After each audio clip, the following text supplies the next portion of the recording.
कार्यों से लोगों की मृत्यु हो रही है और जहाँ सरकार किसी भी तरह की सुविधा और ना ही किसी भी तरह का सपोर्ट कर रही है लोगों को, तो हम जितना हमसे हो पा रहा है हम उतना कोशिश कर रहे हैं लोगों की सहायता करने का।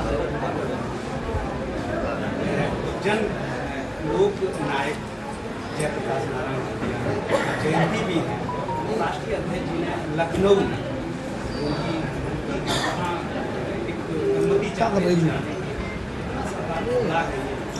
कि मजबूर होने के बाद करके जाना और थोड़ा हंगामा कर रहे हैं, कोई अपराध कर दिया उन्होंने, क्योंकि लोकनायक जिनके जो जाने गए हैं हमारे आदरणीय जयप्रकाश जी, क्योंकि वो एक समाजवादी लीडर थे, एक क्रांतिकारी लीडर थे और एक सच्चे राष्ट्रवादी नायक थे।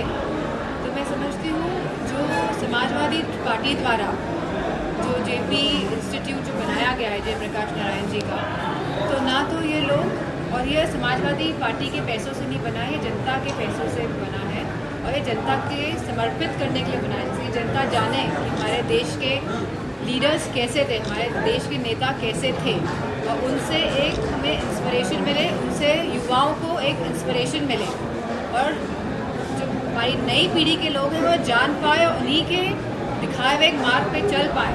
तो भाजपा वाले नहीं चाहते हैं कि जो सच्चे क्रांतिकारी लोग थे, जो सच्चे राष्ट्रवादी लोग थे, जो सच्चे समाजवादी लोग थे, जिन्होंने देश के लिए लड़े और जो देश को सही दिशा दिलाना चाहते हैं, तो इस तरह की छोटी हरकतें कर एक बहुत ही निच्च स्तरीय एग्जाम्पल दे रहे हैं। इंडिया गठबंधन से लड़ाई हुई है, इसी वजह से जहाँ पूरे देश में इंडिया ब्लॉक का गठबंधन है, वहीं उत्तर प्रदेश में पीडीए यानी पिछड़ा दलित का जो अलायंस है, मैं समझती हूँ भाजपा वाले असली तौर पे पीडीए अलायंस से घबराए हुए हैं। सांसद जी, केंद्रीय मंत्री गिरिराज सिंह ने कहा है कि जब कांग्रेस सत्ता में थी तब उन्हें ओबीसी याद नहीं आया, अब ओबीसी याद आ रहा है। समाजवादी पार्टी की हमेशा से यह मजबूती के साथ डिमांड रही है कि कास्ट सेंसस होना चाहिए। आज हम महिलाओं को आरक्षण देने जा रहे हैं, लेकिन इसमें भी ओबीसी महिलाएं, माइनॉरिटीज़ की महिलाएं का हक और सम्मान और अधिकार की बात नहीं हो रही है। ये लोग नहीं चाह रहे हैं कि सब लोग, पूरा देश आगे बढ़े और सभी जाति के लोग, सभी धर्म के लोग आगे बढ़े। ये देश में बंटवारा करने की स्थिति पैदा करना चाह रहे हैं और देश की जनता को एक ऐसा वातावरण दे रहे हैं जहाँ पे लोग भय में जिए, जो काल्पनिक है, जो सच्चाई नहीं है। गठबंधन के आपके सहयोगी है कांग्रेस, पहले गठबंधन के सहयोगी जो कांग्रेस दल है, पहले ये भाजपा वाले पप्पू कह के राहुल गांधी को नामित करते, अब तो उनको थोड़ा रावण की परिभाषा देती है। तो क्या समझा जाए, रावण ने तो साम्राज्य स्थापित किया था, अब ये गठबंधन इकट्ठा होकर मोदी को जो मूलभूत के जो सवाल थे, जहाँ हम अच्छी शिक्षा, अपने बच्चों को अच्छा स्वास्थ्य, अपने परिवार को, और जो सरकार की भी जिम्मेदारी है, जो ये पूरी तरह विफल रही है, जहाँ वो रोज़गार देने में विफल रही है, जहाँ वो आर्मी में यानी फ़ौज में नौकरी देने में विफल रही है, और जो इनकी जो यह एक योजना आई है जो अग्निवीर बनाएगी, जिसके बारे में कोई भी क्लियर पिक्चर नहीं है, तो मैं समझती हूँ, और जहाँ यह सरकार के जो वेल्थ है, जो सरकार की जो वेल्थ है, जिस तरह एयरपोर्ट्स हैं हमारे, जिस तरह रेलवेज़ है, जिस तरह रेलवेज़ के साइड में जो ज़मीनें हैं, इन सबको बेच रही है, इन सबका प्राइवेटाइजेशन कर रही है।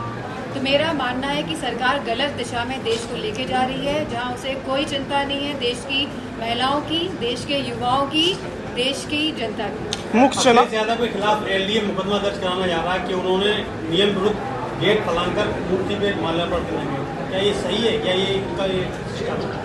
ये सरकार चाहे तो कुछ भी कर सकती है। ये बुलडोज़र चलाती है लोगों के घरों में, किस रूल के तहत ये बुलडोज़र चलाती है? क्या न्यायपालिका नहीं है हमारे देश में? आप किस तरह का मैसेज देना चाह रहे हैं?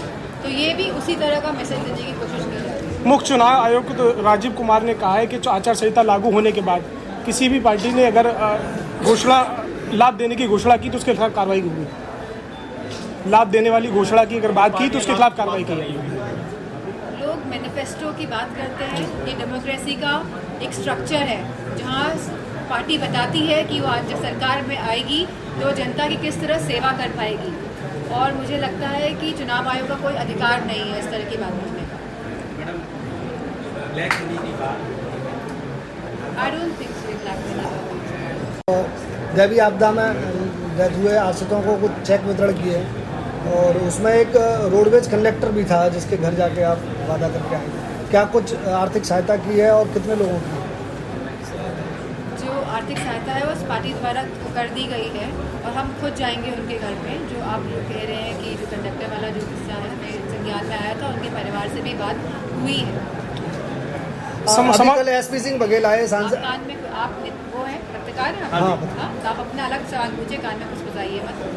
हाँ। एसपी सिंह बघेल साहब कल मैनपुरी पहुंचे और करेल से चूंकि विधायकी का चुनाव भी लड़े हैं, उनका कहना है कि डालूपुर में अखिलेश जी पहुंचे लेकिन सांसद मैनपुरी नहीं पहुंची। अब तक 3 लोगों की डेथ हुई है गाँव में, विधानसभा और लोकसभा एक ही है।